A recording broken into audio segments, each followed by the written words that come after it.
The crown of thorns was placed on Jesus' head as a form of torture. When it was placed on his head, the Romans mocked Jesus' authority.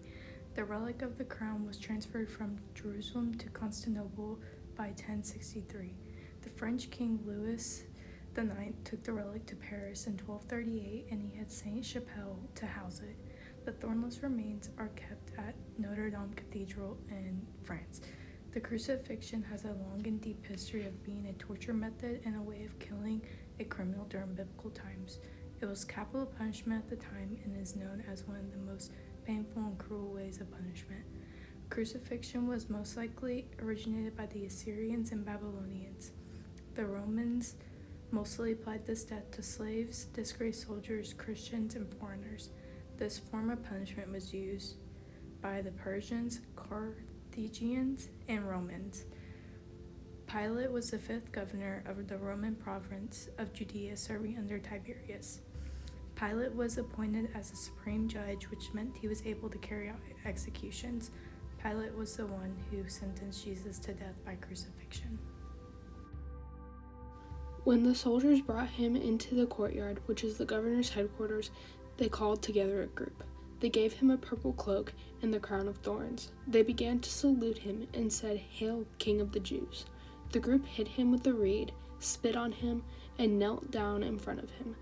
When they finished mocking him, they gave Jesus his own clothes and led him to his crucifixion. On the way to Golgotha, place of skulls, they made a passerby, Simon of Cyrene, carry Jesus' cross. When they crucified Jesus, they divided his clothes amongst themselves, deciding who would get what. Jesus was crucified with two bandits, one on his left and one on his right. As people would walk by, they would tell Jesus, "Save yourself and come down from the cross." This was another form of mockery. Priests and scribes and the bandits who were crucified with Jesus would mock him and say things like, "He can save others, but not himself.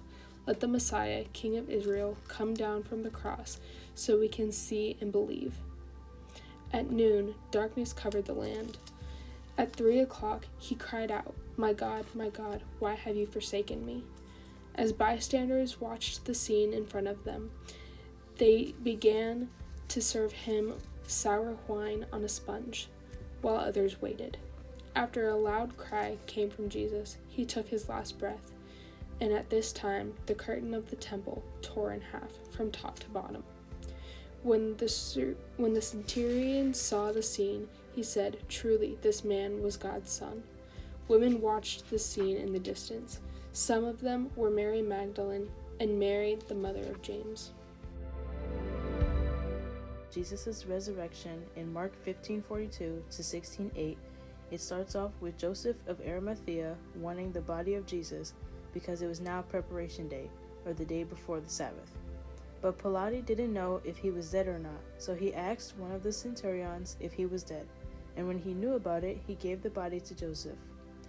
He then took care of the body's burial ritual, wrapping it properly, putting it in a sepulchre, and closing it.